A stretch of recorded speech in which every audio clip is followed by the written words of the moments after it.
expert from Cambodia, and the first one is the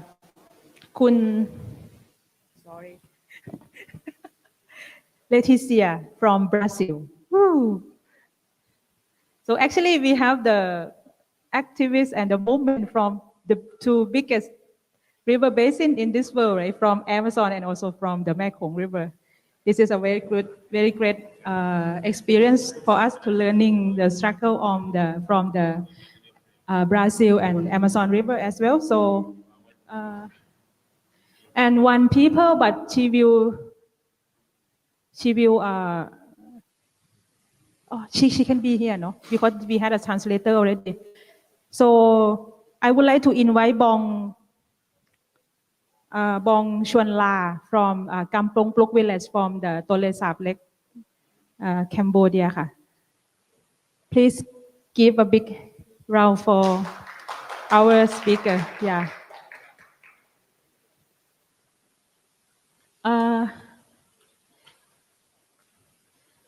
So as we are from the two river basins, from the Amazon and also from the Mekong River, so I would like to give some information about like the situation now in the Mekong River. As I see there's some people. Okay. So please check about the translation for English to Thai. Thai to English, Thai to English and English to Thai is channel 3, and English Khmer. Oh, you don't have, no? Bong. Sorry, Bong. Sorry.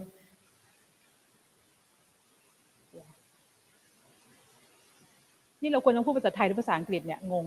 Should I speak in Thai or English แล้วแต่ใช่ไหมโอเคงง Okay, everything set. Can you sit in front? 3 of you at the back. พี่นก and อากาศ and พี่สดใส There's no one sitting in the front row. Yeah, please be our front row guest. And everyone as well, like, could you mind to come up to the front rows? Yeah.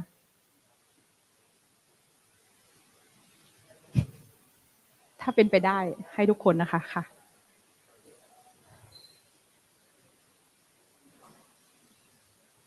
Okay.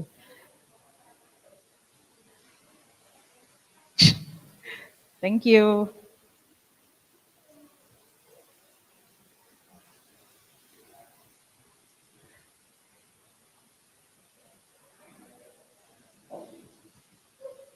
So I will speak in Thai now, just for 2 of them. Leticia, can you use the headphone? Yeah. Okay. Can you check? Channel 3, third, yeah.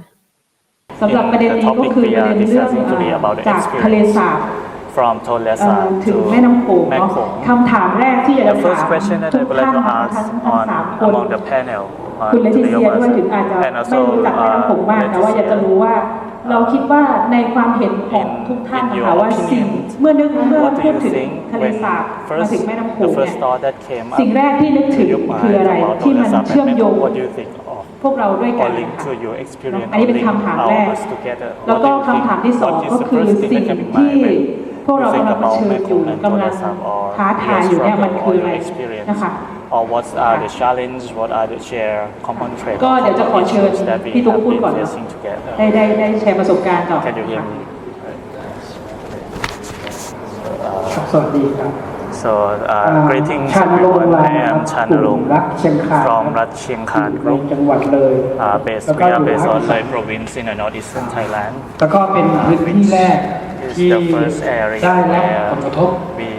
we got the impact from the dam building in Mekong River in the Laos, the Chayaburi Dam in Laos. สิ่งที่เรานึกถึงว่าแม่น้ำโขงกับโตเลสาบถ้าเราเป็นแบบชาวบ้านเราจะนึกถึงอะไรชาวบ้านเขาก็แบบทำมาหากินเนาะมันจะต้องนึกถึงความอุดมสมบูรณ์ นึกถึงปลาบึก the verdance, the เพราะว่า abundance of เท่า the ที่ทราบก็คือ nations ว่า and like the ปลาบึก forest เนี่ย land. อยู่โตเลสาบจะขึ้นไป and river ทาง basin ภาคเหนือของประเทศไทย because เพื่อที่ Tonle จะไป Sap ข is ยาย linked พันธุ์ใช่ไหม to ครับ the แต่ river ว่า up ใน in ปัจ the จุบัน north ตอน in นี้ Thailand. เฉพาะที่เชียงคานเองจับปลาบึกที่เป็นปลาบึกธรรมชาตินะครับ Especially in เชียงคาน ตัวสุดท้ายที่จับได้ก็ประมาณ 30-40 ปีที่แล้ว in the past, ครับ like 4 decades ago, we used to catch like a big river bass in อั the นนี้คือ Mekong River. ถ้าพูดถึงเรื่องโตเลสาบครับ If we talk ทีนี้ about ก็ Tonle Sap, but คำถามที่สอง it's keep getting disappear, and this that is สิ่งที่ one the first thing that I ท้า thought ทาย about ก็ the สำ engagement หรับสิ่ง between ที่เรา Tonle เผ Sap ชิญ and เนาะ Mekong. คือ And the second เรามี question การ about the รวมตัว challenge ของ that we ชาวบ้าน have been ซึ่งก่อน facing หน้านี้ก่อนจะมี as การรวมตัว a grassroots เรา movement. ก็ The เห็น formation ผลกระทบแล้วว่า is based on แม่น้ำโขง our มันเปลี่ยน grievance ไปทำไมมันขึ้นลงผิดปกติ because we have been affected ซึ่ง by the change ผิดปกติยังไง physically คือเวลามันขึ้นก็จะ and ค่อยๆขึ้น mentally พอลงก็จะค่อยๆลง of the Mekong. แต่ว่าหลัง especially ๆมา about the water level that is แล้วก็ not มา like ทราบ stable ภายหลัง or ว่า like มันเกิด nature flow จากการสร้างเขื่อนในประเทศจีน which ก็คือ which ช่วงน้ำ is ช่วง the น้ำที่ลง result ว่า of หน้า the แล้ง building นะครับน้ำมันจะขึ้นนะครับ like แล้วก็จะเห็น when ชัด it's ขึ้น dry หลัง season จากที่ มีการ the ช่วงมี river การ is ก่อ going สร้าง up เขื่อน instead ชัย of บุรี going down or นะครับ something like that เมื่อเขื่อนชัยบุรี and สร้าง when เสร็จ the แล้ว Chayaburi Dam has been finished การเปลี่ยนแปลง building ของแม่น้ำระดับน้ำเนี่ยมันจะเห็นชัดมากเลย there's a lot of ขึ้นลงเนี่ย a เป็นรายวัน significant change นะ in ครับ the river ซึ่ง in the มันไม่ water น่าจะ flow เกิดขึ้น พอ we can ชาว see บ้า the นเขา change รู้ตรงนี้ like เนี่ย valleys of the up เขาก็จะ and นึก downs ว่า of the เอ๊ะ water แล้ว level มันจะเกี่ยวข้องกับตัวเขาอะไรยังไงใช่ไหมครับ the people think that พอแรกๆมันอาจจะยังไม่รู้ แต่นานๆไปเขาเริ่มเห็นว่าการเปลี่ยนแปลงอะไรพวกเนี้ยมันมากระทบกับตัวเขาเอง เช่นว่าจากปลาว่าเราเคยทำเก็บข้อมูลเนาะเก็บข้อมูลทำงานวิจัยไทยบ้าน from เรา our เขาเก็บข้อมูลว่า rural เมื่อก่อนจะมีเขื่อน rural เมื่อ research สักประมาณ7 ปี 10 ปีย้อนหลัง in ก่อนจะมีเขื่อน 7 or เชีย 10 บุรี years ago เขามีเช็คว่า Chayaburi มี Dam มีปลาจำนวน 100 กว่าช we นิด used to survey แต่ว่าใน the ปัจ fish จุบันก็คือ the fish เมื่อ species is more 2-3 ปี than ที่ผ่านมา 100 หลังจาก species เขื่อนชัยบุรีมีการ but to ผลิตกระแสไฟฟ้าเสร็จ every แล้ว year นะครับ after Chayaburi Dam จำ has นวน been ปลา finished ประเภทปลาชนิดของปลาเนี่ย hydropower plants จับได้ไม่ถึง 50 ชนิ the ดครับ number of the อัน species นี้ of ก็คือเห็น the ชัด fish มาก in the เลย river has been พอ decreased มาถึง down ตรงเนี้ย to more ชาวบ้านก็ถึงรู้ than อ๋อ of the เนี่ยมันผลกระทบมาถึงเขาแล้วนะ so ครับ so แล้วมัน that ทีนี้ว่า time the มันจะ people ทำยัง think ไง that ต่อ that is ใช่ไหม the ครับ direct ซึ่งตอน impact, แรก direct ๆที่เรามีการเคลื่อนไหวในประเด็น the direct ฟ้องศาล effect that ปกครอง affects their livelihood กรณีที่จะมีการสร้างเขื่อนการแม่น้ำโขงเนี่ยเพราะว่ามันอาจจะส่งผลกระทบต่อพี่น้องประชาชนชาวบ้านก็ยังไม่เห็นนะว่าเราไปฟ้องร้องเขาทำไมพอตอนหลังตอนเนี้ยมันเริ่มชัดแล้วเขาก็เลยเริ่มบางส่วนเริ่มเข้ามาร่วมในการเคลื่อนไหวในบางประเด็นเนาะเพราะว่าวิถีชีวิตของเขาเนี่ยเขาจะมองอยู่ที่เรื่องปากท้องเรื่องครอบครัวของเขาแต่เวลาเรื่องประเด็นใหญ่ๆอะไรเนี่ยเขาบอกว่าจะห่างตัวใครตัวเขามันก็เลย create เขาก็เลยมาร่วมแล้วก็สามารถที่จะพูดคุยได้ในปัจจุบันนี้นะครับอันนี้คือเรื่องการเปลี่ยนแปลงที่เห็นชัดเนาะแล้วก็อีกหนึ่งเรื่องอะไรนะความท้าทายใช่ไหมครับคือในปัจจุบันเนี่ยตัวเขื่อนชัยบุรีเองครับมันสร้างมาแล้วในอนาคตอีกมันจะมีทั้งที่อยู่ใกล้นะอยู่ใกล้ที่บ้านผมเนี่ยประมาณ20 กว่ากิโลก็จะมีเขื่อนสนคามซึ่งมันห่างจากชายแดนของไทยลาวแต่ว่าอยู่ในประเทศลาวครับแค่ไม่ถึง2 กิโลเมตรแค่นั้นเองถัดลงไปจากบ้านผมอีกประมาณไม่เกิน70 กิโลก็จะมีเขื่อนปากชมนะครับแล้วไปอุบลอีกเลยอุบลไปนิดหนึ่งนะครับเข้าไปในเขตสปป.ลาวเนี่ยก็จะมีเขื่อนอุบลอีกครับซึ่งตรงนี้เราแม่สมบัติของเราthere will be more of it to be built คือตอนนี้อย่างที่ฟังเมื่อเช้าเนี่ยมันที่น้องก็อาจารย์สุริชัยพูดเรื่องผมแดงคือตอนนี้มันเป็นปัญหาหลักเลยว่าทำยังไงมันจะเหมือนกับอดีตบ้างซึ่งอดีตในของอย่างของไทยเราเองเนี่ยมันไม่มีพรมแดนสามารถไปมาหาสู่ได้อย่างพี่น้องที่อยู่ริมโขงเนี่ยผมเข้าใจว่าที่เห็นจะมีเป็นเครือญาติกันนะครับ when Thai and Lao people used to know each other คือมันควรจะเป็นพรมแดนทางวัฒนธรรมมากกว่ามันเป็นพรมแดนที่ไม่สามารถกั้นวัฒนธรรมเลยแต่ว่ามันเนื่องจากเป็นรัฐครับทำให้มันเกิดมีการแบ่งแยกดินแดนออกไปแล้วในอนาคตเนี่ยครับเรื่องผลกระทบพวกนี้มันจะนำมาสู่เรื่องพรมแดนชัดมากๆเลยครับคิดว่าก็คือตัวเขื่อนที่จะมีในอนาคตเนี่ยสิ่งที่อยากเมื่อเช้านี้ก็คืออยากจะพูดนะว่ามันใกล้จะหมดเวลาก็คือที่น้องๆบอกว่าเรื่องคนอนาคตกับคนรุ่นเก่าเนี่ยคือตอนนี้ที่เราเห็นก็คือคนรุ่นใหม่เนี่ยคือมันสนใจเรื่องประเด็นเรื่องสิ่งต่างๆน้อยมากในมุมมองของผมเองแล้วก็อาจจะมีความรู้ในประเด็นสนใจเรื่องสิ่งแวดล้อมเนี่ยมันอาจจะอยู่เรื่องในตัวเขาสนใจเฉพาะเรื่องอนาคตเรื่องการทำมาหากินอะไรมากกว่าแต่มันมีสิ่งที่น้องพูดว่าเรื่องสิ่งแวดล้อมเนี่ยจริงๆมันเป็นปัญหาของทุกคนแม้กระทั่งพอมาตรงเนี้ยคือคนรุ่นเก่าๆเนี่ยก็ต้องมีการเปิดใจนะครับเปิดใจทะลุกำแพงหลายๆสิ่งหลายอย่างนะครับให้คนรุ่นใหม่กับคนรุ่นเก่าได้มีโอกาสเรียนรู้ซึ่งน้องๆก็สามารถที่จะมาเรียนรู้กับกลุ่มผู้ที่มีประสบการณ์ตรงนี้ได้แล้วก็ที่ทำแบบน้องบอกว่าอาจจะมีโครงการมีงบประมาณอะไรทุกอย่างจะทำได้นั่นก็เป็นส่วนหนึ่งเนาะแต่ว่าสิ่งที่ผมมองว่าคนที่อยู่ในชุมชนเองเนี่ยต้องมีสร้างความเข้มแข็งให้กับชุมชนที่สามารถจะลุกขึ้นมาสู้เองได้นะครับอันนี้คือไม่ได้ใช้ทุนอะไรเลยนะครับคือมีแค่3อย่างแค่นั้นแหละที่คิดว่าสู้ได้นะครับหนึ่งก็คือต้องมีใจที่จะสู้ใจรักใจที่ยังต้องการจะปกป้องอันที่สองต้องเรียนรู้ต้องมีความรู้ใช้สมองต่างๆในการคิดวิเคราะห์อะไรพวกนี้ครับสิ่งที่สามก็คือมันต้องลงมือทำคือ3อย่างแค่นั้นแหละครับมีใจมีสมองมีความรู้แล้วก็ลงมือทำผมคิดว่านี้เป็นไปได้ในคนของอนาคตนะครับขอบคุณมากค่ะพี่ตุ๊กค่ะ So thank you very much ขอเสียงปรบมือให้พี่ตุ๊ก please give a big applause ก็เดี๋ยวจะขอส่งไปให้กับทางแม่สมปองนะคะพูดถึงเรื่องถ้านึกถึงทะเลสาบมาถึงแม่น้ำโขงถึงแม่น้ำมูลในความคิดในความรู้สึกแวบแรกของแม่สมปองแม่น้ำปองนึกถึงอะไรถ้าให้ฉันคิดนะว่าฉันไปเห็นโดนเลสาเหมือนกับชีวิตหนึ่งที่ฉันเคยปลูกฝังกับแม่น้ำบรรพบุรุษเคยทำแบบนั้นน่ะเพราะว่าเราสร้างบ้านกับแม่น้ำเลยในฤดูกาลปลาขึ้นแต่พอฤดูกาลน้ำแล้งเราก็ไปตามเก็บอันนี้เป็นวิถีที่เราทำมาหากินมาตั้งแต่บรรพบุรุษเมื่อก่อนชีวิตที่ฉันเป็นลูกหาป่าเนาะพ่อจะหาปลาเก่งมากพ่อนี่ทำเรือเป็นด้วยเป็นช่างทำเรือ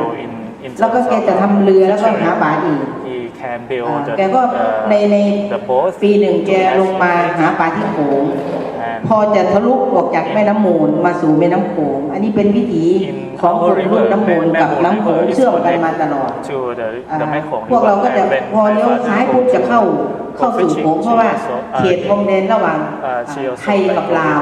เขตแม่น้ำนี่คือตัวปัญหาถ้าเราลงเลี้ยวขวาไปปุ๊บมันจะลงที่เขตลาวก็จะมีปัญหาเรื่องพรมแดน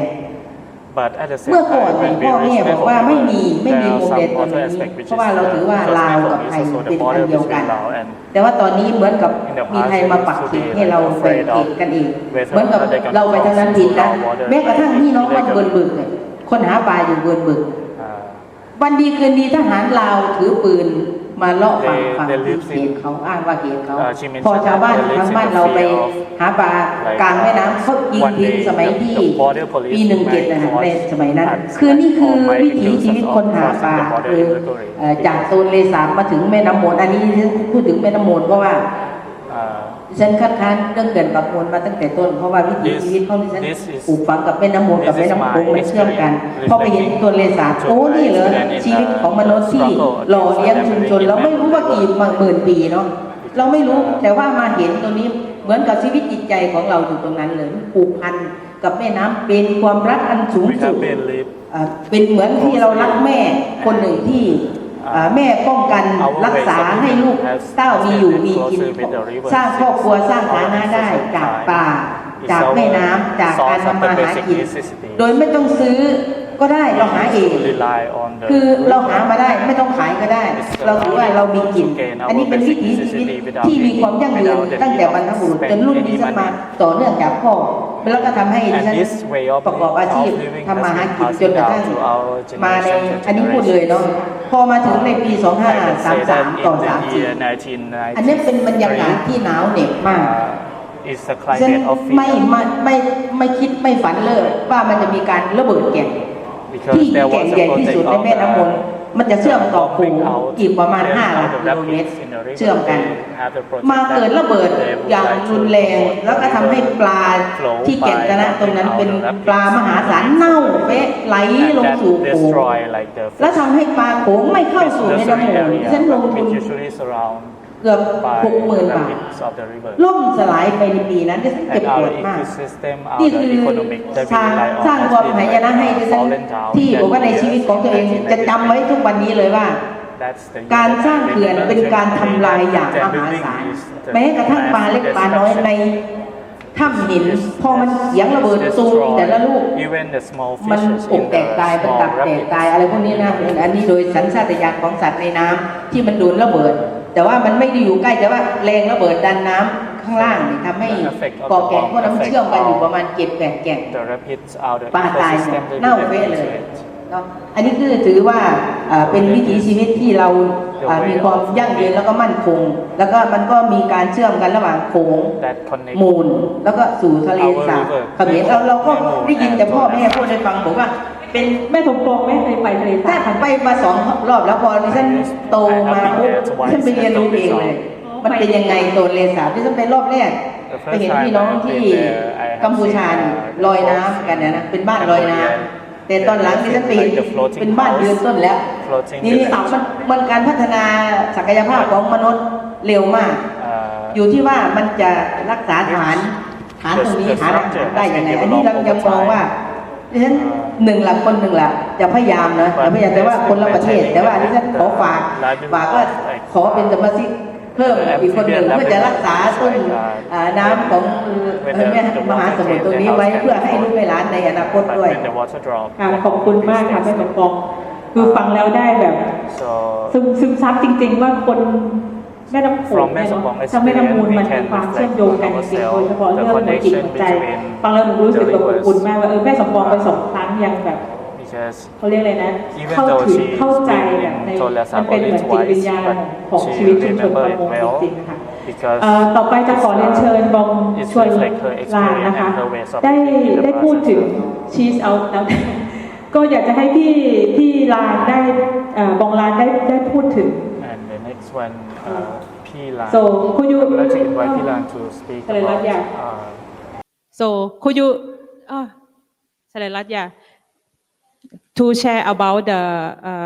situation on the Tonle Sap Lake. She's come from Kampong Pruk village, the village that Mae Sompong mentioned. That she just been there and then she feeling like amazing about the house because she used to go to the floating house and then now she saw the house with the high roof and high pole. Yeah, so that will help us to translation in English. เดี๋ยวทุกคนที่เป็นคนไทยใช้หูฟังนะคะค่ะบองចាជំរាបសួរនាងខ្ញុំឈ្មោះជួនឡាន់ដែលមកពីទន្លេសាបចាហើយតាក់ទងនឹងសំណួរអ្នកគ្រូផងដែរបានសួរថាទន្លេមេគង្គនិងទន្លេសាបតើដូចម្ដេចហៅថាទន្លេកុងនិងទន្លេសាបចាតាក់ទងនឹងទន្លេមេគង្គនិងទន្លេសាបគឺយើងមានការពាក់ព័ន្ធគ្នាពាក់ព័ន្ធនឹងរឿងលំហូរទឹកទី1ចាទី2គឺយើងមានដែនដីដែលមានលំហូរទឹកជាប់គ្នាពីប្រទេសមួយទៅប្រទេសមួយដែលនាំទៅដោយមច្ឆជាតិក៏ដូចជាជីវៈចម្រុះហើយនឹងដីល្បាប់ចាហើយតាមជាក់ស្ដែងទៅទន្លេមេគង្គគឺជាទន្លេមួយដែលជាសរសៃឈាមនៃបេះដូងរបស់ប្រទេសចាហើយទន្លេសាបគឺជាបេះដូងមួយនៃប្រទេសកម្ពុជារបស់នាងខ្ញុំដូច្នេះការពាក់ព័ន្ធទន្លេមេគង្គនិងទន្លេសាបគឺជារឿងមួយដែលមានសារៈសំខាន់បំផុតសម្រាប់ប្រជាពលរដ្ឋ នៅកម្ពុជារបស់យើងដោយសារតែមានប្រជាពលរដ្ឋភាគច្រើន80% ដែលប្រស្រ័យទៅលើម្ហូបស្បៀងអាហារដូចជាត្រីមាន 80% សម្រាប់ការបរិភោគ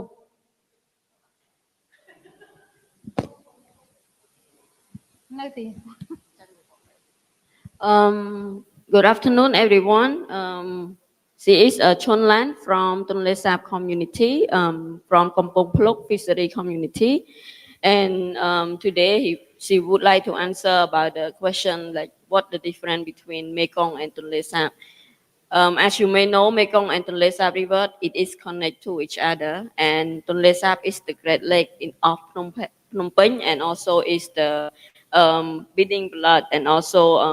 the heartbeat of Cambodia. And the community who live along the river is sharing the community also the fishery as well, that they rely on 80% of the household rely on the fishery.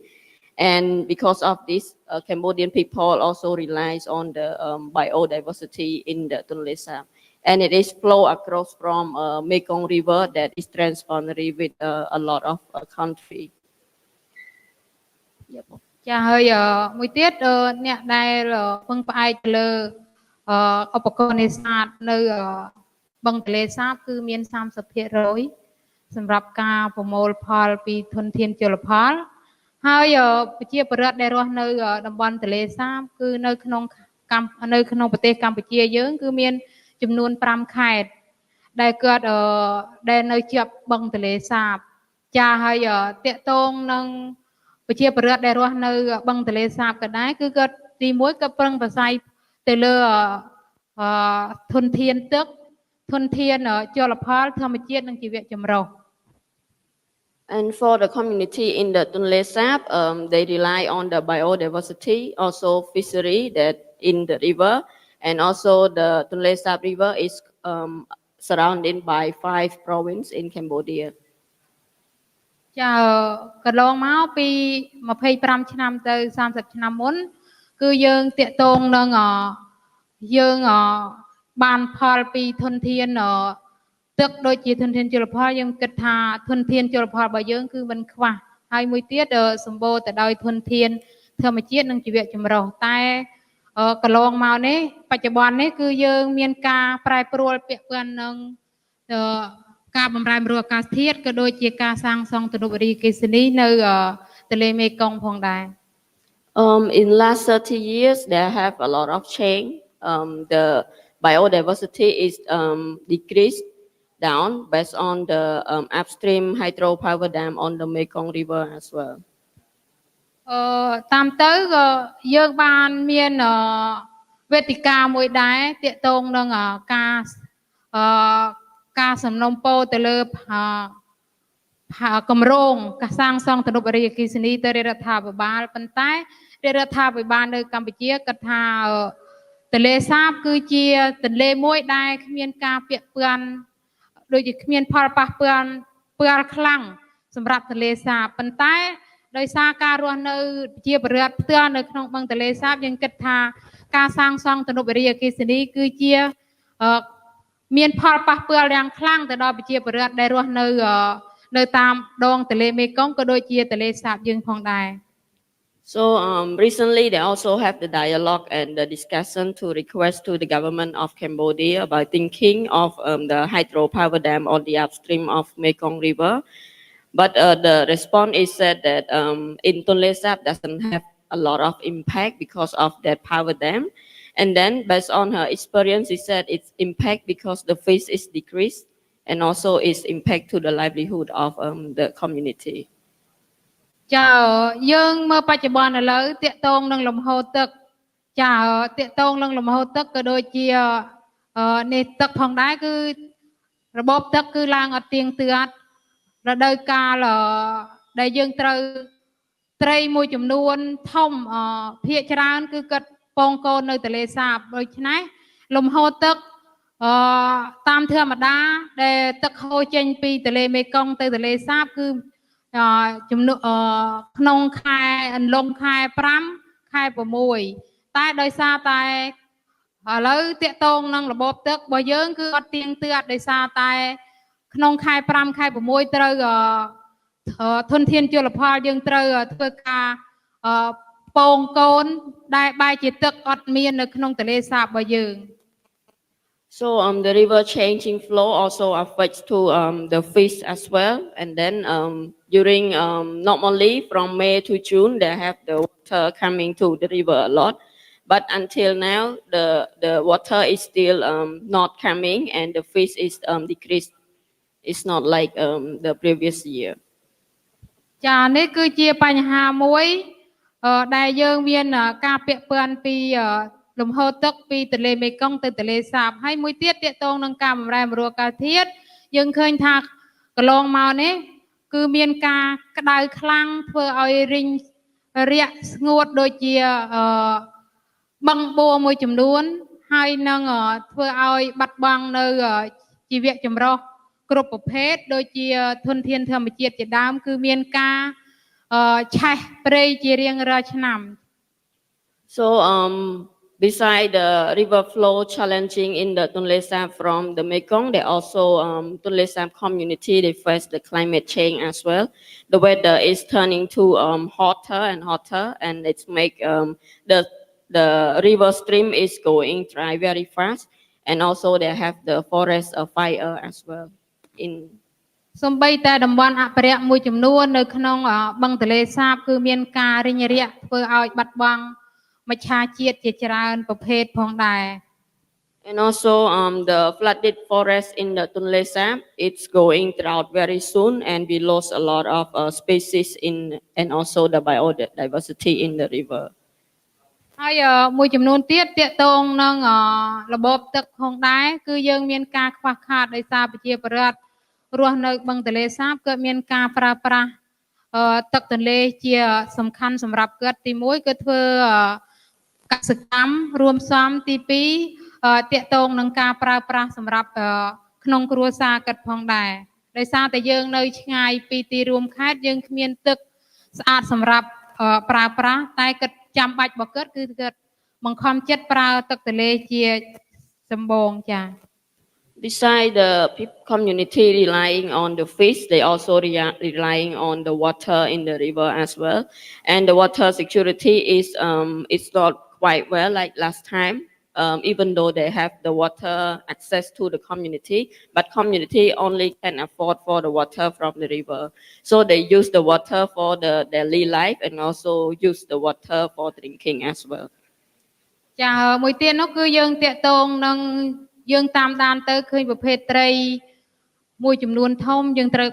បានបាត់បង់ប៉ុន្តែនៅក្នុងតាក់ទងនឹងធនធានជលផលនៅបឹងទន្លេសាបការសង្កេតរបស់ប្រជាពលរដ្ឋគឺនៅតែ 20% សម្រាប់នៅក្នុងតំបន់បឹងទន្លេសាប Based on the experience and practice recent year, the community fishery community is communicate to each other and they confirm that it's only 20% of fish that are available for this year. ហើយមួយចំនួនធំទៀតគឺត្រូវការត្រូវបានបាត់បង់ដោយសារតែយើងដឹងថាប្រភេទត្រីច្រើនប្រភេទណាដែលត្រូវធ្វើចរាចរណ៍ទៅនៅតាមទន្លេមេគង្គទៅពងកូននៅទន្លេធំនៅខាងលើពាក់ព័ន្ធនឹងប្រទេសផ្សេងទៀតប៉ុន្តែដោយសារតែការសាងសង់បញ្ហាសាងសង់ទំនប់វារីអគ្គិសនីបានសាងឡើងដោយសារតែមានការសាងឡើងធ្វើឲ្យបាត់បង់នៃពូជត្រីភាគច្រើនសម្រាប់ដល់ប្រជាពលរដ្ឋពួកយើង So reflect back to this change, the flow of Tonle Sap and Mekong River is make the fish decrease because the fish journey is need to go to the upstream and travel back to Tonle Sap. But this year and recent year, we didn't see it more like the big fish. ចាតាក់ទងនឹងប្រជាពលរដ្ឋដែលរស់នៅបឹងទន្លេសាបអាស្រ័យផលទៅលើផលនេសាទដូចជាការធនធានធម្មជាតិនិងជីវៈចម្រុះធ្វើឲ្យមានការបាត់បង់បង្ខំចិត្តឲ្យប្រជាពលរដ្ឋភាគច្រើនគឺមានការចាក់ចេញពីប្រទេសដើម្បីទៅធ្វើពលករក៏ដូចជាធ្វើការនៅប្រទេសគេចា Yeah, based on this decrease on the livelihood that they rely on the fishery, so they have no choice to do the migration into another country like neighborhood country to do the initiative of their livelihood. ចាហើយមួយទៀតគឺបញ្ហាមួយទៀតធ្វើឲ្យប្រជាពលរដ្ឋបង្ខំចិត្តទី1គឺមានបទល្មើសនេសាទនៅក្នុងទន្លេជាច្រើន And also they also trying to do like illegally the fishery illegally into the conservation area as well because in the lake doesn't have the big fish so they have no choice to go into to do the illegal fish catch ចាពេលនោះដែរគឺយើងរួមផ្សំតាក់ទងនឹងការអនុវត្តច្បាប់អត់បានតឹងរ៉ឹង and also doesn't have like a lot of people like the police and the people who do the conservation in that area ចាហើយមួយទៀតគឺ យើងអាចកាត់តិចទៅបងអីចិត្តដល់ចាហើយមួយទៀតគឺចុងក្រោយគឺយើងមានជំងឺជាច្រើនតាក់ទងនឹងបញ្ហាដែលមានការបំរែបំរួលអាកាសធាតុដូចជាមានជំងឺគ្រប់ប្រភេទមានជំងឺសើស្បែកក៏ដូចជាជំងឺរាគរូសឬក៏គ្រុនឈាមមួយជាដើម So last point that we want to mention that the community first challenge is not only the livelihood, the water security, but also the health of the community as well that they face. Most of community they face the skin issue and also have a diarrhea based on the water is not clean. ចានេះគឺជាបញ្ហាដែលមានការពាក់ព័ន្ធដូចមានការបម្រែបម្រួលពីការពាក់ព័ន្ធដូចជាទន្លេមេគង្គក៏ដូចជាទន្លេសាបចាតាក់ទងនឹងបទបង្ហាញរបស់នាងខ្ញុំមានតែប៉ុណ្ណេះចាសូមអរគុណ Yeah, thank you. This is from my practice and experience in Tonle Sap. Thank you so much, Bong, for sharing about the situation in the Tonle Sap Lake that is very actually related to the Mekong in Thailand as well. Because as you know that the river on the Mekong also like reverse to the Tonle Sap Lake and the fish is relying and seasonal migrating to the Mekong in upstream and go down to the downstream. And not only the water, there is a lot of like the floodplain forest that is called like the birds, the area for the fishing for the people. And also I just heard about the health issue. This is a new thing that I heard from the villager that because when we there, we just heard about the environmental issue, but health is very important. When the river changes, everything changes, the health is already impact to the health of the people. So for the next presentation, I would like to ask Dr. Mark Sithirith to share a bit about, because he are academics background, and then he will show some slide about like to share and to show support the thing that Bong Lan talk about the rivers of the river and the change of the Tonle Sap and the Mekong River. Yeah, but I know that you have 34 slides, but can you like do it within not over 15 minutes? Yeah, thank you. Can I have a computer here? ใบจะช่วยคลิกใช่ไหมอ๋อ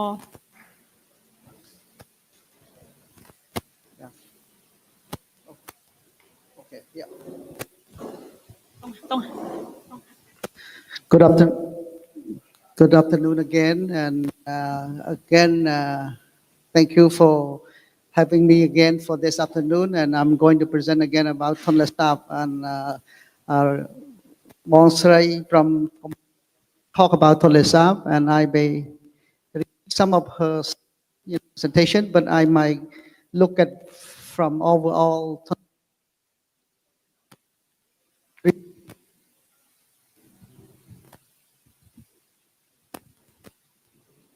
Okay, so I think I first start with my slide saying, Mekong River Basin is like a human body. You have the small rivers, big rivers, and this is like a blood vessel. And then you have water like blood running throughout the body. And this is Tonle Sap, Tonle Sap and the Mekong River in Cambodia. Mekong River in Cambodia flow over 500 kilometers. And then in Phnom Penh, the reverse it flow to Tonle Sap Lake. And below Phnom Penh, there is the Mekong Delta. So then Mekong rivers, Tonle Sap and Mekong Delta play an important role for Cambodia. And Tonle Sap comprised of permanent water body. You can see in the middle black one is the body of Tonle Sap Lake, and then it's surrounded by the floodplain area. So during the wet season, the Tonle Sap Lake expand 5 or 6 times larger, and dry season, it's getting smaller. So this is a natural phenomenon of the Tonle Sap Lake, and it has connection with the historical backgrounds of the Angkor Wat. So fish from Tonle Sap had been used to support the Khmer Empire because of ecological important fish is abundant in Tonle Sap Lake. It's not since the ancient time. So far, fish is still play an important role. And with water from the Tonle Sap Lake, it allows Cambodian people to cultivate 3 to 4 crops a year during the past. And then fish and rice is the backbone of the Khmer cultures. And we also celebrate water festivals, and this is partly linked to the water from the Mekong to Tonle Sap, and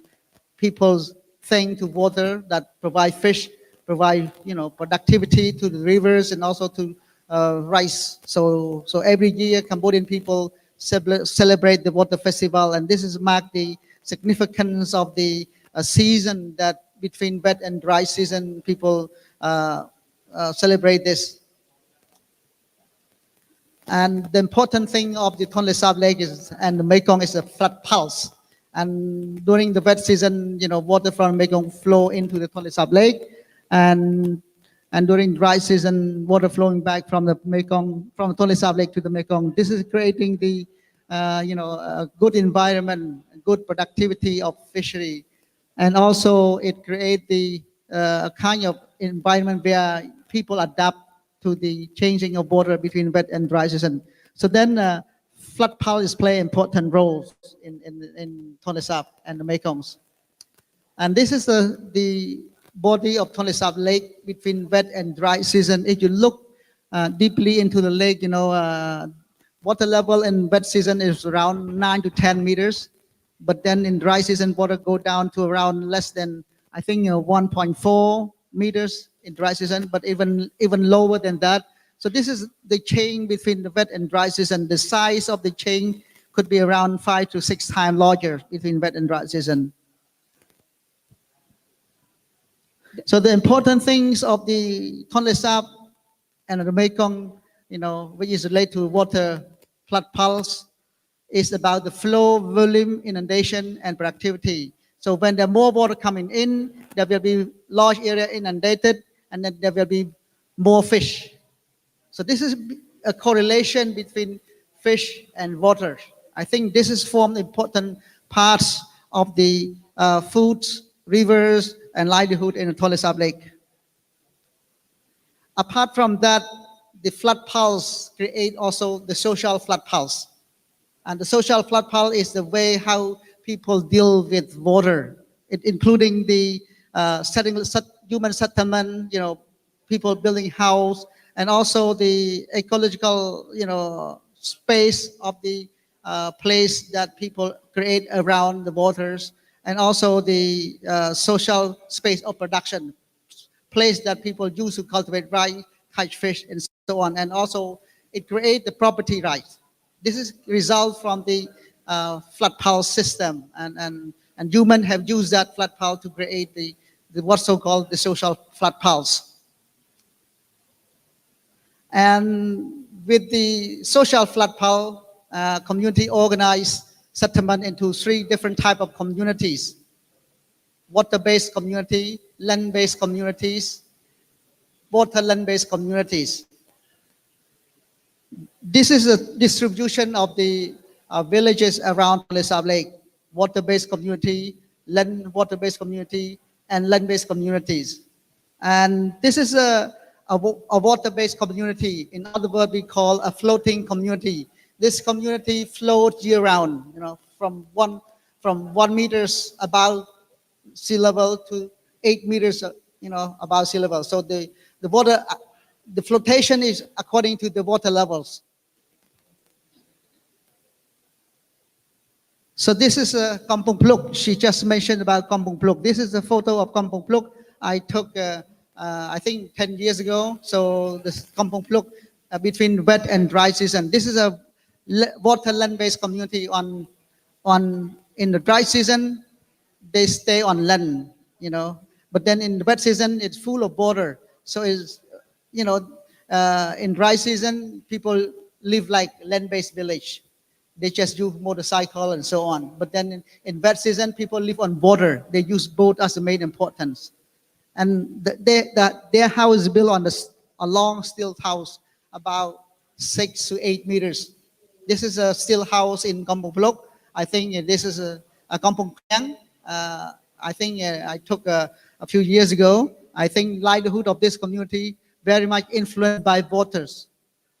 The changing of water also affect the changing of food production and catch of fish. Another type of the community is a land-based community. This community is settled on land. And the water from Tonle Sap does not flood them. So the major occupation of this community is farming. So rice farming is the main livelihood activities. I think this is a way of life, and this is the ecological system of Tonle Sap Lake. But then the entire river basin had been cut by dam. So river, like I said earlier, is like a blood vessel. So the blood vessel has been blocked by the dam. So these have affected the flows of water. It affects the flows of the blood in the human body. So then the entire body have been ill actually.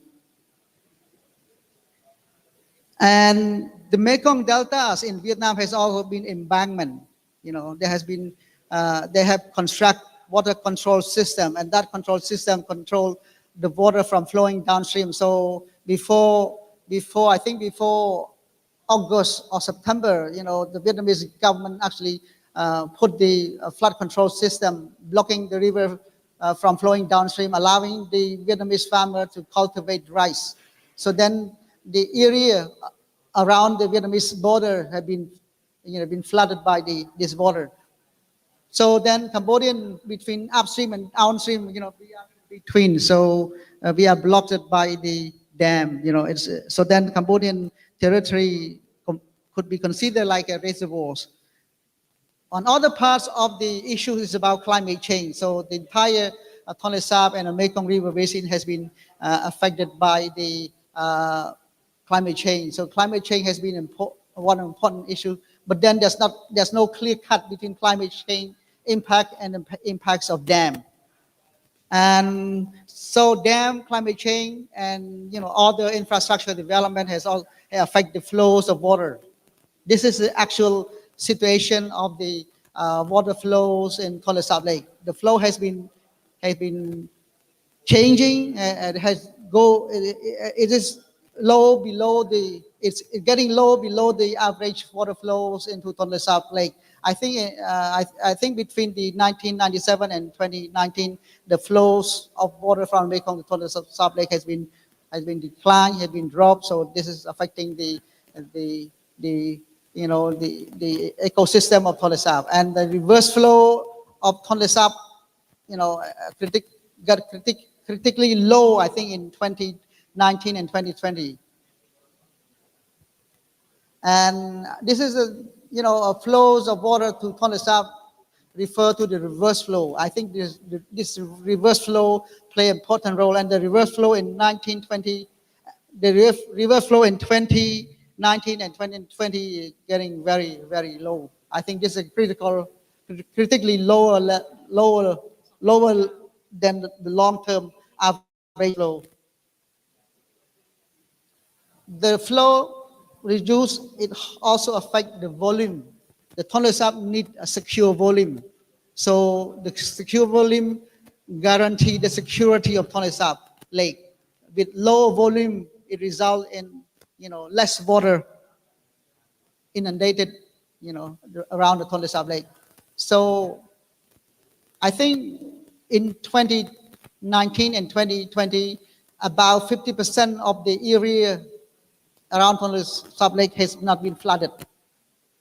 I think this is partly affecting the inundation of the Tonle Sap. Like I said in the beginning, the important for Tonle Sap is flow, volume, inundation. The decline of flow affect the volume and also inundation, and also affect the productivities of Tonle Sap Lake. The productivity of Tonle Sap Lake depends on the volume of water, depending on the area inundated. If small area inundated, then there will be less fish. I think this is the importance of the Tonle Sap Lake. It has also affected the livelihoods, securities of the people. The livelihood has been affected by flow, volume, productivities, and so on. These have also affected the natural resources, affect the physical capitals, human capitals, and at the same time, livelihood of people in Tonle Sap has been also affected by the so-called transforming structure and resources and process. This is including government policy, regional policy, and so on. It has also been affected by the regional development cooperation frameworks, like the Mekong River Commission, the Langkang Mekong Cooperation, and other cooperation like U.S. Mekong Partnership, and so on. So this is the process have affected the way of life in Tonle Sap. And of course, community now got all these impacts, and they are not about resilient, but they are transforming. Like I said this morning, some of community has been relocated upland, no longer depending on the, fishing and floating way of life. They have to move upland because, they have been viewed as the agent destructing the environment. So it has affected the livelihood of the community, in different way. I think one way of looking at the livelihood of the communities in Tonle Sap is about floating life. People in Tonle Sap float and move. They not stick to one place. According to water level, they would move up, move down, and move laterally up. So this is a way of life in Tonle Sap Lake. They need to learn how to swim from the young age. They move up and move down according to water levels. This is a floating life. Apart from floating life, there is a pulsing life. This is livelihood, pulsing life. So life during the flood time, is low. But during the less flood, then livelihood is better, because during the low water level, then they could catch more fish. During the peak flood, they got less fish. So this is a way of life. We call this a pulsing livelihood, vertical and horizontal life. And another way of life is the land-based livelihoods, which is on land. And so they organize their farming land into different zoning area in Tonle Sap. But of course, they have a connection between farming and fishing. I think, given the time, I may not be able to really give you specifically on each of this one. But of course, if you need more explanation, then we're happy to talk more. And there has been trade-off between rice and fish farming. There has been increasing rice farming around Tonle Sap Lake. Fishing has been dropped, has been declined. People are now cutting more forests, cutting more flooded forests, and grow rice. So to do so, they have used chemical fertilizer, they have used a lot of pesticide, and they have, that affect the fishery. And also, rice farming has been driven by different factors, water conflicts, also Bong, you have 2 minutes. yeah, competing water uses, and also pesticide. This has been, you know, issues facing rice farming community, and it has been challenging also given the governance issues, poor governance. There has been sector decentralization, but sector decentralization does not decentralize at the ground. They have been competing between them. So future of Tonle Sap is uncertain. If the trend continue, it will affect the heartbeat of the Mekong. If this continue, it will affect the Mekong and then affect the Tonle Sap. So it affects the rivers and affect the livelihood of people. And I think at the end, you know, it will affect the Mekong River Basin as a whole. Thank you. Yeah, thank you so much for sharing, and especially the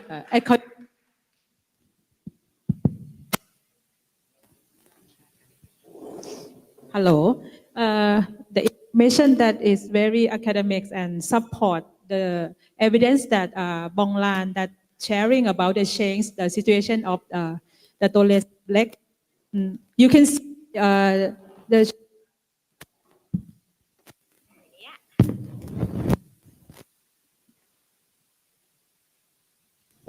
okay. When I saw the shape of the Tonle Sap Lake, the first thing that I think is the giant catfish. It look like a very big fish, and that's make me think that is very, very like important to the people in especially in Cambodia. As you know, like the Mekong River is the most highest the fish productions in the world. So this means that it's very it's referred to diversities. Even we have the people from the Amazon River is like they have the most biodiversity rich in the world, but for the fishery production, the Mekong is the number one in the world. So that is very important to us, and especially the local from the Mekong River. So for the next speaker, I would like to invite Kun Leticia Alovela. I'm so sorry, I cannot pronounce your surname. So she's from Sompong. We love these names of the network. She is from the movement of the people affected by dams in Brazil. So yeah, are you ready? Yeah, please, Leticia, are you ready? Yeah, the floor is yours, please. And please introduce about yourself and your movement. Yeah, okay. Thank you so much. Hi, so everyone. there is the presentation. Yeah.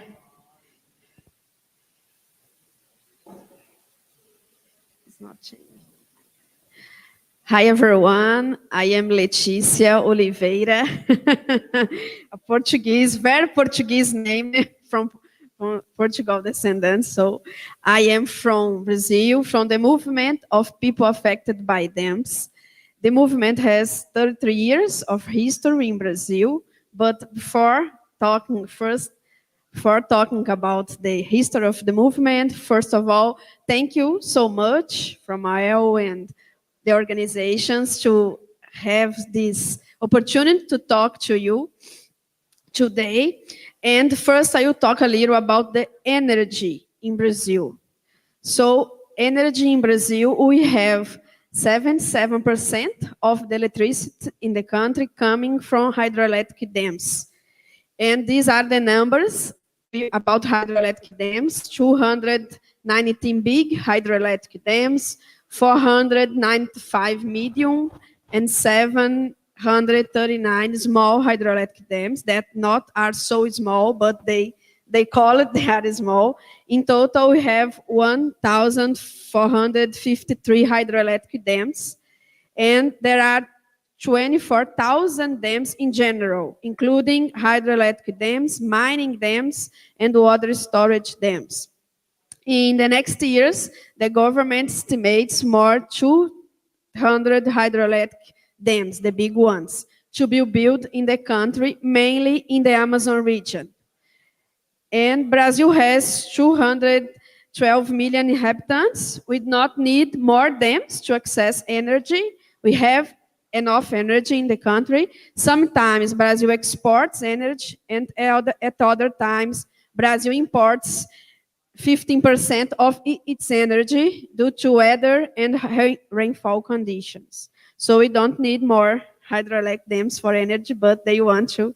build more. Now, I have, maybe we have a map here. I have the picture. No, they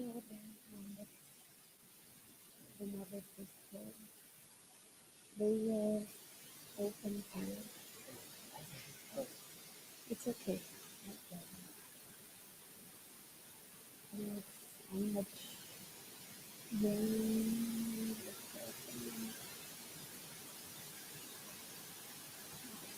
Yes. This is the Brazilian map. The black points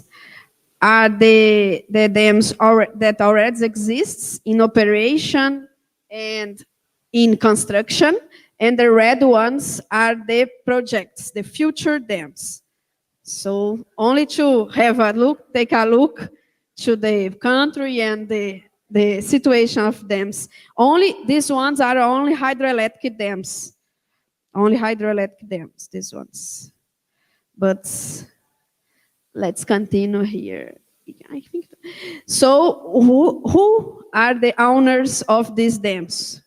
The private and transnational companies are the main owners of the dams, but the government also owns several dams. In many cases, they share the ownership, the government and the private companies. Many of the companies are from US, Europe, and China is also increasing its presence in Brazil. These are some the companies' names and the countries. Neoenergia is from Spain. Vale is a Brazilian company, but its shareholders are from US banks and finance groups. Engie from France, Brookfield from Canada, Indalco from India, CTG from China,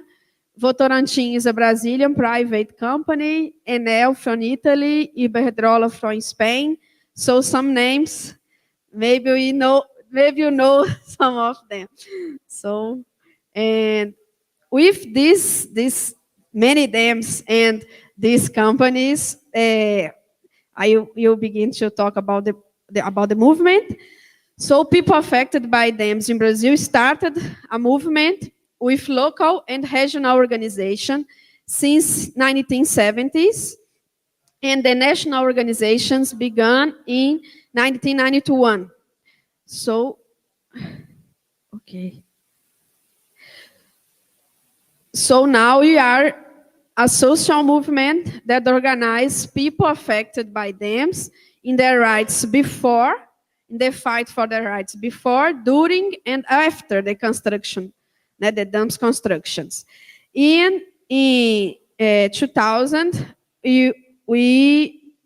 work with many other organizations, and the World Dams Commission, a UN commission, found 16 human rights that are being violated by dam constructions. So we talk, since there is a pattern of human rights violations during the dams constructions and existence. So I will show these 16 rights that are violating in dams: information, participation, freedom of assembly, association, expression, right to work, adequate housing, education, healthy environment and healthy, continuous improvement of life conditions, full compensations of losses, fair negotiation, equal treatment according to transparently and collective agreed criteria, right to come and go, right to traditional practices and ways of life, rights of indigenous, quilombola, and traditional people, vulnerable groups to special protection, access to justice and reasonable duration of the judicial process, right to compensation of past losses, and right to protect the family and the bonds of social and community solidarity. So there are many situations we live in our communities. We fight against these violations in our communities. It's a resume to not to talk so much about the problems, and because there are many cases you can talk for each right of this and explain better, but I think we know much of this. So with this work, with these situations, the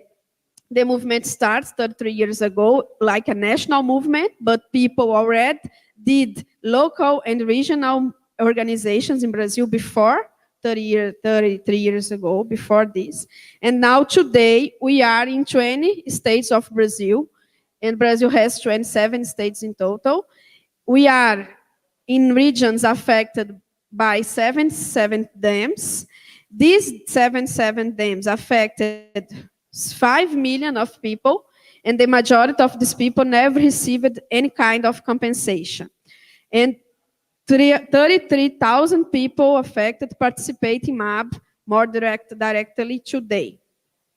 in all country. And we struggle for change, the energy model. We struggle for rights of affected by hydroelectric dams, mining dams, energy transition projects, floods, and drought situations, and rural and urban areas. So not only dams, strictly dams anymore, we are organizing, but other new situations, climate change situations, and other ones. And mining too, there are so mining companies, but many mining companies in Brazil too. Where I live, there was a dam, a mining dam that broke 9 years ago and destroyed many communities and the river and the old situations. It's a mining dam. Where we are in Brazil, the points that there are MAB work, the people are organizing in MAB and making the struggles.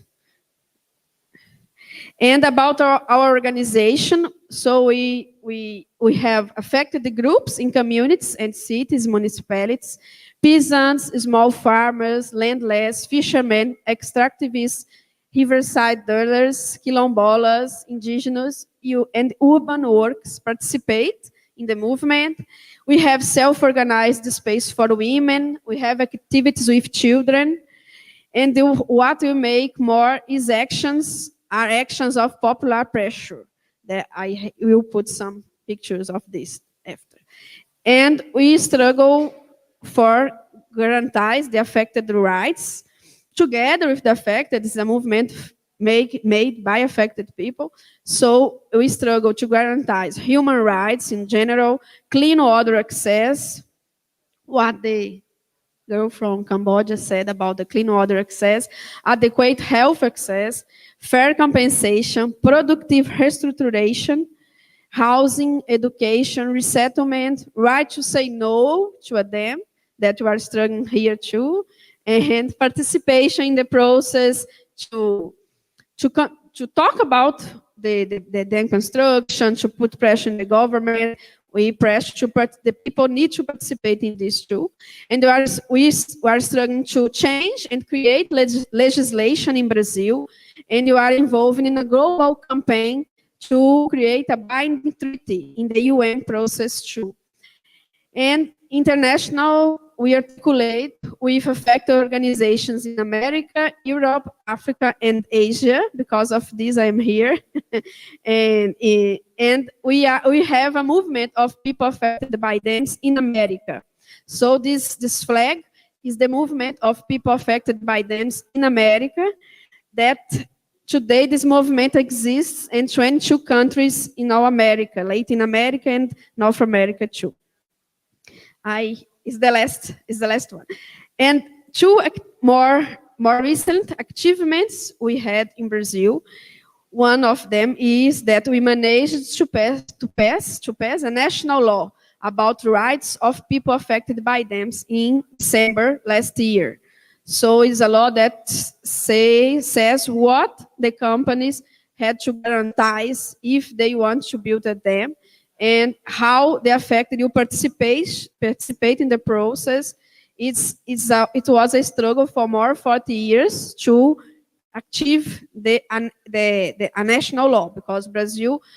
there were no law about the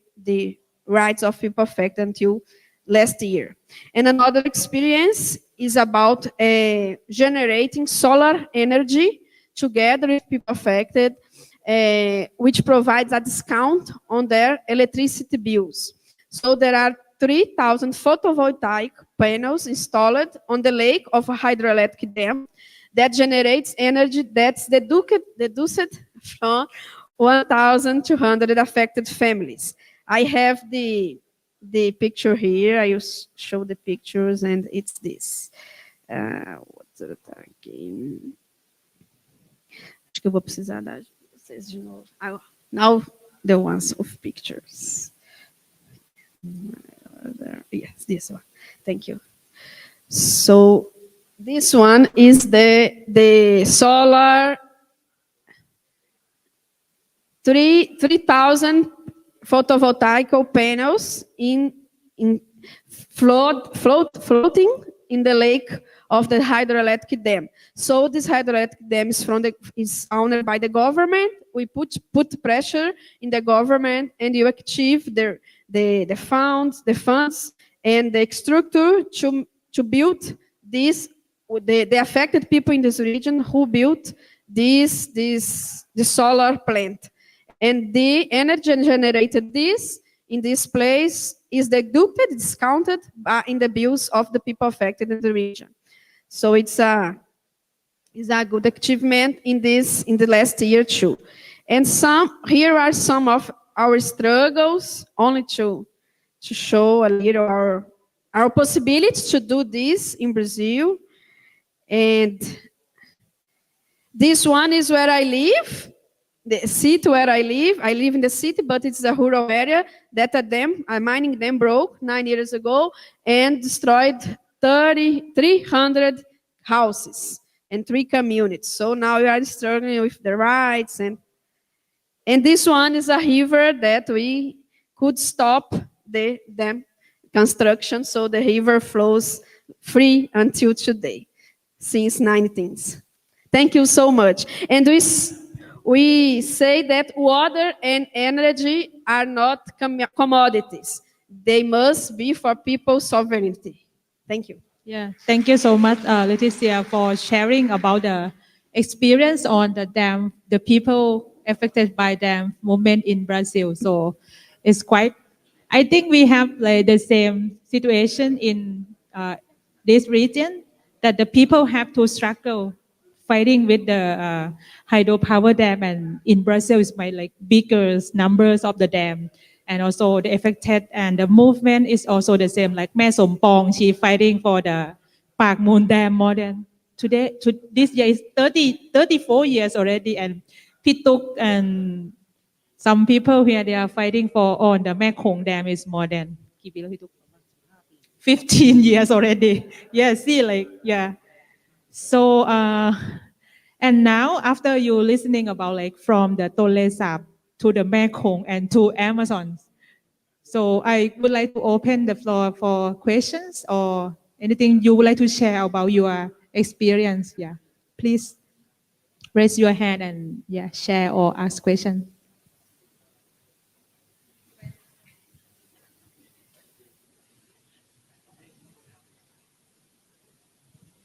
No? Okay.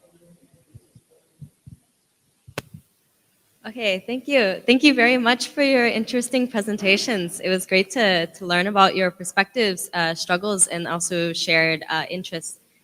Oh, my name too. Okay. My name is Claire. I work at the Stockholm Environment Institute, focusing on gender and social equity issues, including migration related to environment and climate change. My question then is, given the increasing climate crisis, what types of challenges have you seen in attributing some of the impacts that you're mentioning to hydropower dams rather than to climate change, or differentiating, I guess, in what is the good practices also for raising awareness on this?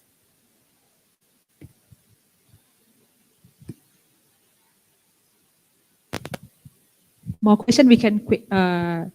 give 1 or 2 question and then ask them to answer. ก็อยากถามไหมได้ I'm quite interested in the situation in the Mekong, and probably we can compare the situation with the Amazon. Probably I would like to ask Dr. Mark about the situation this year, because we've learned that the climate is quite, abnormal. So I would like to learn about the current situation in the Tonle Sap, whether or not the water flow into the Tonle Sap lake is abnormally below than the average water level, or what? Because we got some few storms already, arrive, and probably a few more coming. So how do you deal with this situation? And I learned that some upstream dams, probably in China, in the upper part of the Mekong River, have some roles in this. Probably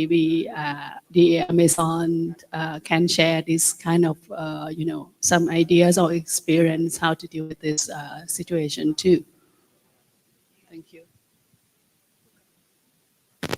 So who would like to answer the questions?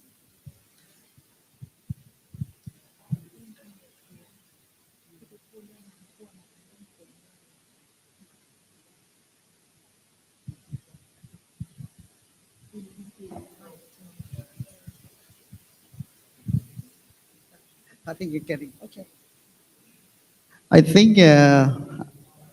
your question addressing to me, right? I think when we're talking about climate change and dam, the impacts of climate change and the impact of dam, it has not been clear cut. It has been debated a lot. A group from China saying the Chinese dam does not make any impact to Tonle Sap low flow. It is a climate change that caused this impacts. A scholar from Western community saying it's not about climate change. It is about Chinese dam that caused this impact. So, and there has been a change of the called the literature, with the clear evidence by each side. But then another group of scholars saying, it's not about climate change, it's not about Chinese dam, but about local development that causes impacts. So then you can see that, there has been a lot of debate, and one putting on the climate change, another putting on the dam, but on the other hand, talking about the local development. So particularly in Cambodia, for example, we are building infrastructure as well, like Phunon Taicho, navigation, but this has not been there yet, but there's been debate about that. So then I can see that, it has been political to some extent,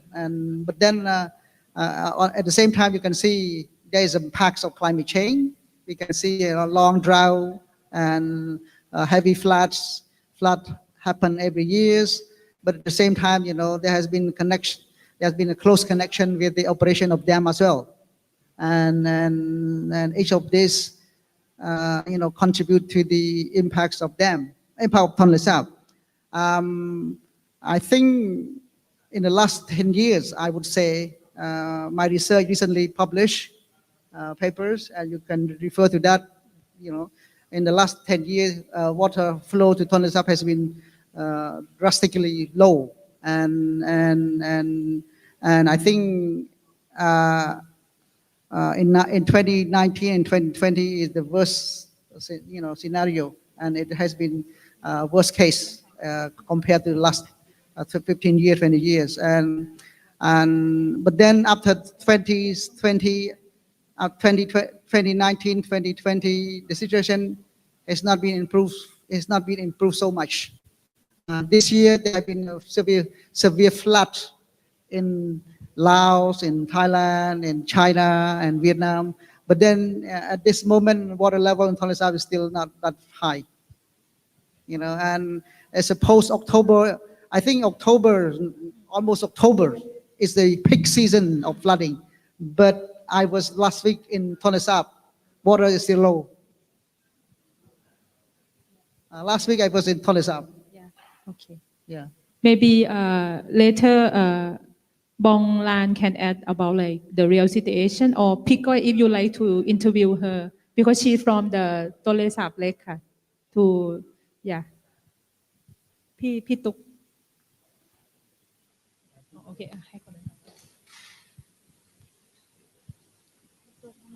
That to share about like the current water level in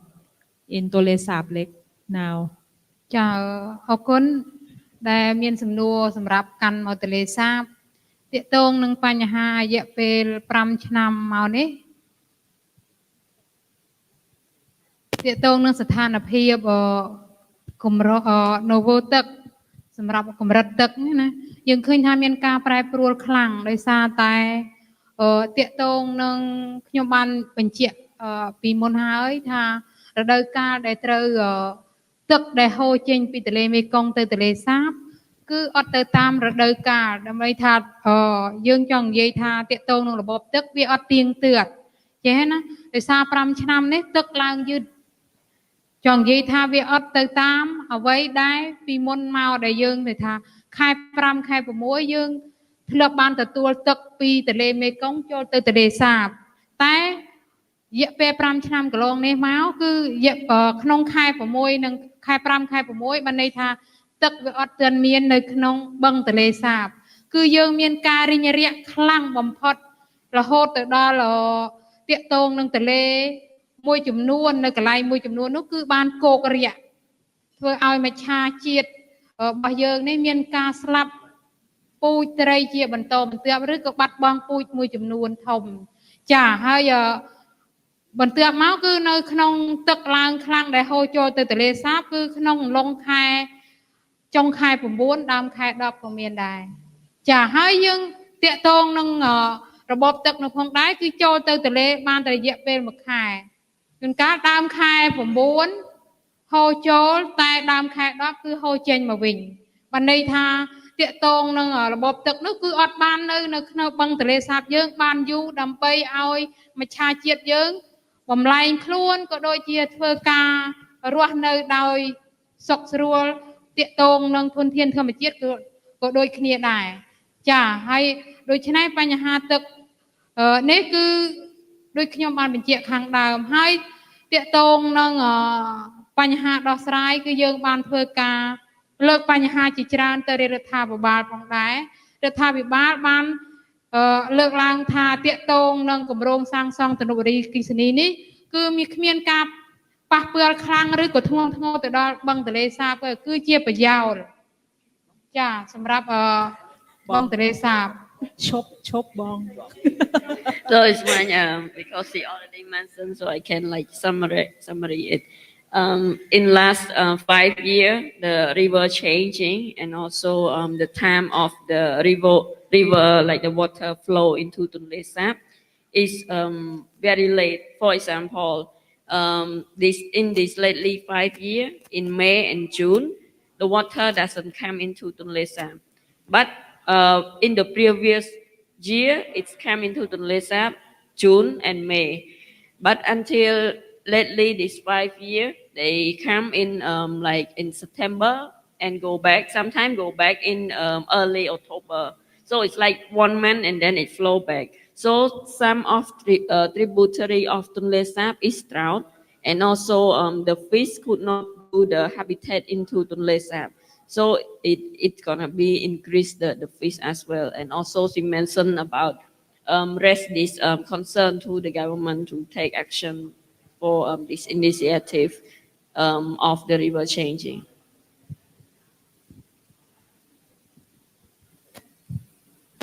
ที่ถามจะถามว่าแล้วมันแปลว่าอะไรเพราะว่ามันจะคล้ายๆกับเคสของบราซิลหรือว่าเคสของอเมซอนก็คือว่า because this is linked มัน to ก็น่าจะ the Brazil คือมัน and น่าแปลกใจที่ Amazonia ปีนี้ case that มันฝนเยอะแต่ว่า stressing that this year we can notice the increase of the rain levels เออใช่ but ใช่ใช่ the water levels in the Tonle Sap doesn't go up to the peak level คนกัม so พู we ชา have to ask เขา like ดู how Cambodian people cope up or how can they deal with the big power like the China ลองถามดูว่าถ้าเกิด I เขาจะ want มี to ข้อ ask แนะ if นำ there is any suggestions คนบราซิล for our region's เพราะว่าเขาเจอ movement กับไม่ any recommendation from Brazil? How can we push the pressure to the government, our government, to do the progressive to push forward the international cooperation or international laws or international to push forward. I want to talk a little about the both questions, but I don't know. I understood bad, but I talk a little. I think. So about floods and climate change, we are facing now in Brazil many situations of floods, and many of them are near to hydroelectric dams, the territories. So what we are seeing is this: the hydroelectric dams potentialize, increase the impacts of climate change. But the companies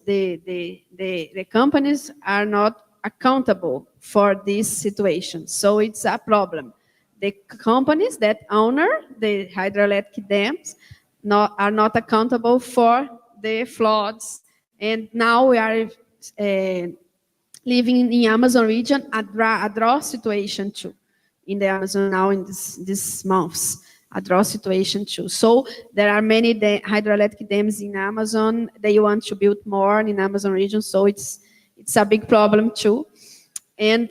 related with drought situations and flood situations. But we are trying now in Brazil to put pressure in the accountability of the companies' accountability for the floods too, and to create some rights of affected by climate change, including the rights of people affected by dams, but extend these rights to people affected by floods and drought situations, because they want to, the companies and the government want to not recognize that are almost the same thing, the same rights. But we are putting pressure in this. But it's so recently in Brazil too, these struggles and the situations are recent, but the struggles are more recently yet. And we try to make this international articulation with movement of people affected, not only by dams, but affected in general by impacts on territories, on land, on water, about climate change too. So we are trying to organize more this international movement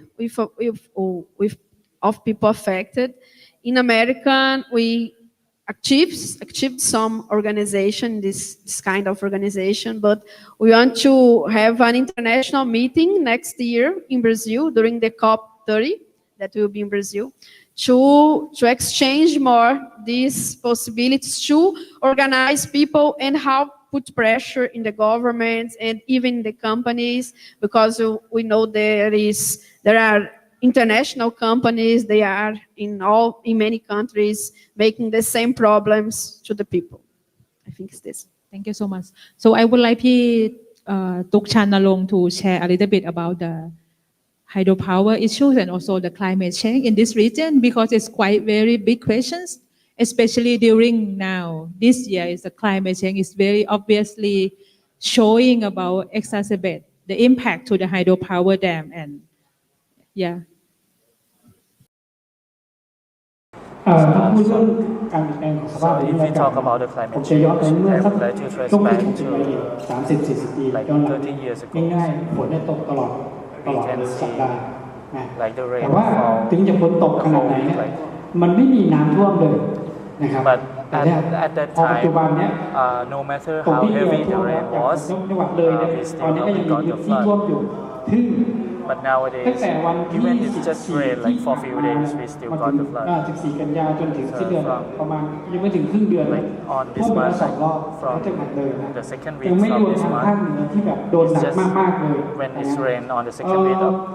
of this month, we แต่ have ก่อนเนี่ย heard the news น้ำ about เนี่ย the flooding เว a ลาฝนตกมา lot ก็จะลงแม่น้ำไปง่ายมาก today. แต่ปัจจุบันยังไงครับแม่น้ำลำคลองเนี่ยโดนแห้งหมดเลยโดนพวกตะกอนอะไรไปทับถมหมดเพราะว่าหนึ่งมันน่าจะเกิดมาจาก when การ the dam การ has ใช้ been ดิ built น in the มัน river, ใช้ไป they จากป่า change มัน the แห้ whole ง physical แล้วก็การ aspect of the ทำลาย river, such as ทำให้ like the น้ำมันตื้นเขิน sedimentary พอน้ำตื้นเขิน the flow of the มีการ river ก่อสร้าง and อะไรพวกนี้ด้วยอย่างเช่น all of this ถ้าเป็นถนน construction เมื่อสัก2-3 อาทิตย์ผ่านมา obstruct เดิน the ทางไป river จากบึง flow. กาฬกับหนองคายเนี่ยเห็นชัดเลยว่า If we- เวลาเขาตัดถนนใหม่นะ if ข้างถนนใหม่ If I น้ำท่ว travel ม from Nong Khai province, ในตัวเมืองหนองคายนะครับ เยอะมากเลยน่าจะหลายสิบไร่ครับซึ่งแต่ก่อนจะไม่มีถนนตรงนี้มันไม่มีท่วมเลยแล้วก็เวลาจะผ่านเพราะว่าถนนเนี่ยมันจะผ่านล้อตลอดริมโขงเนี่ยตรงไหนที่มีแม่น้ำจะสังเกตว่าเห็นประตูไร่วายน้ำหมดเลยนะครับ if we pass ที่ through เห็ the นชัด area อีก where ที่หนึง they ก็ are คือตัวหน like อง the คาย irrigation ใกล้ๆเลยครับ plants, น้ำโม you see คือตอนนี้ผม that ดู area ข้อมูลใน has สถานการณ์ของ a lot of ซี water มันขึ้นตัวสีแดงก็คืออยู่ในระดับวิกฤตน้ำ in many น้ำท่ว zones ม they มาก have ๆเลย like ทีนี้พอกลับมาที่บ้านผมนะครับที่ผมบอกว่าแต่ก่อนเนี่ยน้ำไม่ค่อยท่วมแต่ปัจจุบันเนี่ย if I look back to my 2 ปี hometown 3 ปี in the ท่วม past รอบหนึ่งนะครับเพราะว่า they usually ในแม่ no น้ำ flood สา but ขาเนี่ย nowadays ผมดูในแผนที่ the นะครับ floods every มันมี couple of years มันมีเขื่อน It's นะ because ก็ of จะบ the อกว่า dam เขื่อนนี่แหละแต่ว่าอาจจะมีหลายๆรูปแบบว่าจะเป็นการใช้น้ำบ้าง the ใช้ infrastructure เพื่อการ the เก dam ษตร that's หรือว่าเพื่ออะไรก็ built อะไรอย่าง for the water มันมี storage the dam that เป็น built ถังเป็น for ท่อนๆหมดเลยครับแม่น้ำพวก for เนี้ย many พอแม่น้ำพวก purposes เนี้ยมัน all เป็น of these ท่อน dams ๆมันก็เหมือนกับการเอา are สิ่งก่อสร้างไปขวางทางน้ is ำน้ำมันไป like ไม่ the ได้ค thing รับ that human น้ำ built ไป to ไม่ได้ก็ obstruct the flow of the river ล้นตลิ่งหมดเลยออกข้างหมดเลยนะครับ and disrupt the flow and that's lead the water to like อย่าง spill หนึ่งใน out แม่น้ำโข from ง the เนี่ย river bank ในแม่น้ำโขง and flood to the urban ที่ area as ตาม in ที่แบบ Mekong as we ท่วม see หนักๆนะท่วมหนักๆก็คือเมื่อปี 2509 as a ปี river แล้ว in เกือบ like the years เอาปีนี้นะ like พอมาปีนี้นะครับคือน้ำมันมา 7 years ago there's เร็วมาก a เล heavy ย flood คือหนึ่งคือเราได้รับทราบข้อมูล and จาก for พี่ this น้อง year we ทาง can ลาว see the same thing that happened in that year on this ที่ไหน year พวกเนี้ยทางลาวเนี่ยคือขึ้นวันละ1 เมตร 2 เมตร ซึ่งในแม่น้ำโขงยังไม่เคยเห็นสถานการณ์แบบนี้มาเลยนะครับคือการขึ้นแบบนี้มันไม่รู้ว่าเพราะอะไรนะครับแต่ว่าสิ่งที่ผมดูจากข้อมูลนะคือว่าจากสถานีวัดน้ำที่จังหวัดเชียงรายนะครับ มันจะมีมวลน้ำแค่ประมาณ10,000 ลูกบาศก์เมตรใช่ไหมเองแต่ว่าพอมาถึงสถานีวัดน้ำที่เชียงคานนะครับมันกระโดดข้ามไปที่ 23,000 ลูกบาศก์เมตรมันแบบเยอะมากเลยแต่ว่าถ้าดูในแม่น้ำสาขาเนี่ยก็ยังไม่แน่ใจว่ามันมาจากแม่น้ำสาขาหรือเปล่าหรือมันมาจากเขื่อนในแม่น้ำโขงคือเขื่อนสาขาไอเขื่อนชัยบุรีเนี่ยมันปล่อยน้ำมาเพราะว่าต้องการระบายนะครับอันนี้ก็คิดว่าเขื่อนเนี่ยยิ่งมีมากสถานการณ์น้ำท่วมมันก็ยิ่งมากขึ้นเหมือนเดิมนะครับอันนี้ผมคิดว่าจากน้ำท่วมในปัจจุบันเป็นสาเหตุจากเขื่อนครับ มีสมปองอย่างเสริมไหมคะ คือถ้าพูดถึงบอกว่ามีผลกระทบไหมในการสร้างเขื่อน100%น่ะที่ดิฉันเห็นชัดเจนอยู่ที่เขื่อนปากมูลไหลลงไปแค่6 กิโลเมตรไปถึงปากน้ำไปถึงที่แม่น้ำโขงพี่น้องบ้านเบิร์นบึกเนี่ยเคยปลูกค่ะไม่ได้ปลูกเลยเพราะว่าน้ำข้างบนไม่ได้ลงหล่อเลี้ยงแล้วก็น้ำทางเหนือมาจากจีนก็ไม่ได้ลงมาหล่อเลี้ยงชุมชนตรงนั้นใช่อาจน้ำฝนหน้าฝนอาจจะมีแต่ว่าหน้าแล้งนี่คือเราประกอบอาชีพทั้งแล้งทั้งฝนเพราะว่าคนอยู่ตรงนั้นมันต้องทำมาหากินถ้าปลูกผักหน้าแล้งถ้าหน้าฝนก็มาหาจับปลาเหมือนกันที่ฉันสังเกตว่าปลาปากมูลจากโขงเข้ามาสู่ใกล้ๆเนี่ยนะ6 กิโลเมตรถ้าน้ำเขื่อนปากมูลไม่ปล่อยเลยไม่ปล่อยน้ำลงไปหล่อเลี้ยงปากน้ำปลาไม่เข้าสังเกตชัดเจนว่าคุณอย่ามาเถียงว่ามีน้ำแล้วมีปลามันไม่ใช่มันปลาน้ำมันอาจจะต่างกันถ้าเป็นน้ำจากซีมูลข้างบนไหลลงมามันจะได้กลิ่นตรงนั้นจะถึงโขงก็จะปลาก็จะเข้ามาตรงนั้น นี่มันถึงมีข้อเรียกร้องระหว่างเขื่อนปากมนเองว่าบ้านเบิร์นบึกห้าหมู่บ้านที่ท้ายเขื่อนเขาบอกว่าถ้าการไฟฟ้าไม่เปิดน้ำเลยเขาก็ไม่จับว่าตรงนี้น้ำโขงเลยนี่คือปัญหามันชัดเจนมาก With the argument we pressure the government or the ขอบ dam คุณ to let the คำตอบ water สำหรับ out ทุก in ท่านมาก the นะคะเห็น season ชัด that เจ the นว่าจริงๆ people who lives คลายเป็นสิ่ง below the ที่ dam มันเป็นข้ออ้างเนาะบางทีเรารู้สึกว่ามันเป็น the ข้อ water อ้าง in ข the อง season that is ปัจ supposed จุ to บัน be ว่ามันจะทำให้แบบถ้าที่บราซิลก็คือข้ออ้างว่ามันต้องสร้างเขื่อนมากขึ้นเพราะว่าตอนนี้ที่บราซิลมันแรงใช่ไหมคะแต่บ้านเรานี่เป็นข้ออ้างว่าน้ำมันท่วมแม่น้ำโขงตัวนี้เพราะว่าฝนมันตกแต่จริงๆแล้วมันก็คือเขื่อนทุกเขื่อนมันเปิดพร้อมกันใช่ไหมทำให้น้ำที่พี่ตุ๊กพูดถึงว่าน้ำที่เชียงแสนมีแค่10,000แต่มาถึงเชียงคานมัน24,000ก็คือมัน 1.5 เท่าของน้ำมันก็เลยทำให้น้ำมันท่วมข้างล่างเนาะอันนี้ก็เป็นข้อมูลที่แชร์กันไม่ทราบว่ามีคำถามอะไรเพิ่มเติมนะคะ Is there any questions from the ground, from the floor? So if no, or the speaker, would you like to say something? No more. So I think now we are at the 3:10. So we should finish the presentation and our sessions. Andอะไรนะคะเดี๋ยวพี่ก้อยค่อยสอนทีหลังก็ได้ So before we close the session, I would like to ask Gary to do a recap a little bit about what we are discussing in 3 minutes.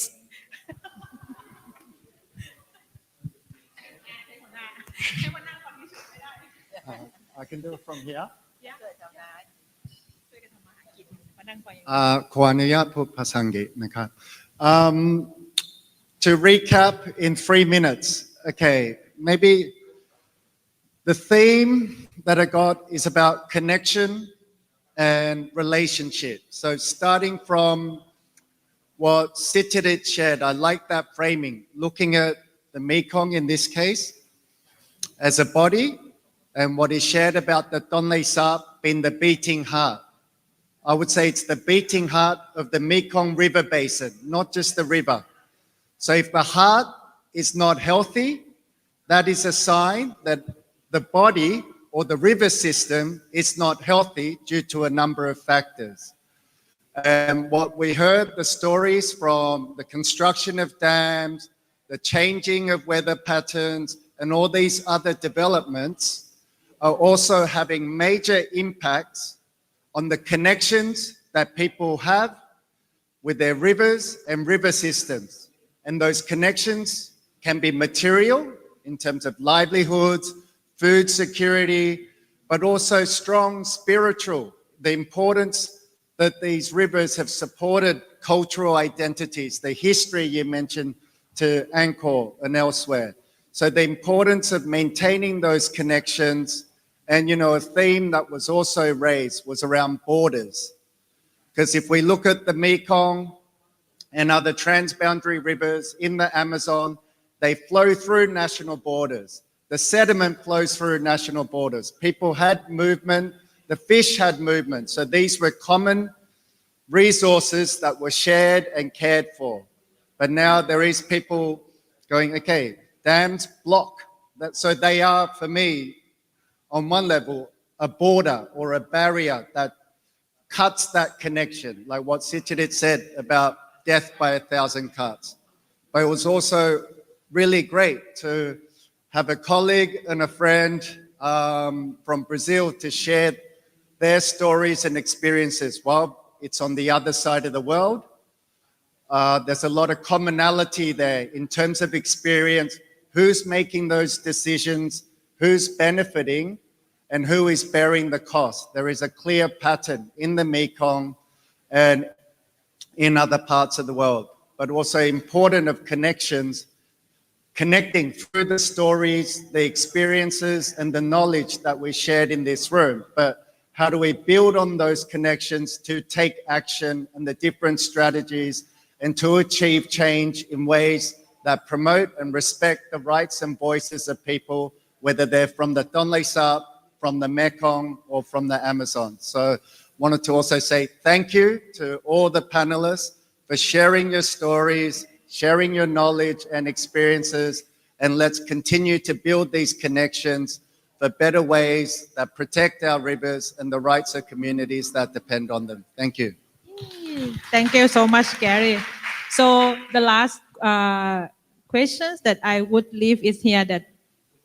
next year is the 40 years of the World Commission on Dam, right? Next year is 25 years of World Commission on Dams. That is also another connection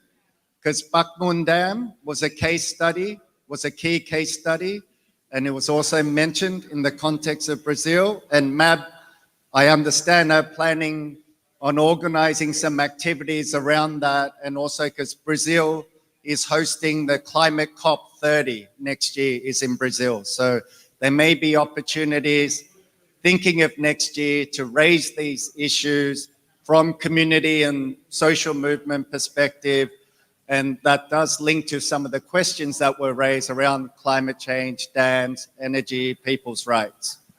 Thank you so much, Gary. The last one that we have some publications from our partner, the Mekong butterfly, but Pinok Monti already left. So I would like to give for the panelists, and I would like to close this session and thank you for everyone to listening and joining this session. And I hope that is the story that we have heard today will inspiring you to like thinking and also protecting the rights and also the river that you are relating to. Yeah. Thank you so much. ขอบคุณค่ะ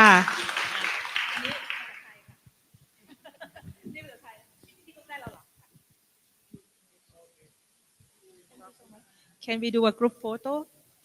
มาถ่ายรูปด้วยกันได้ Yeah ขอเชิญถ่ายรูปร่วมกันค่ะมา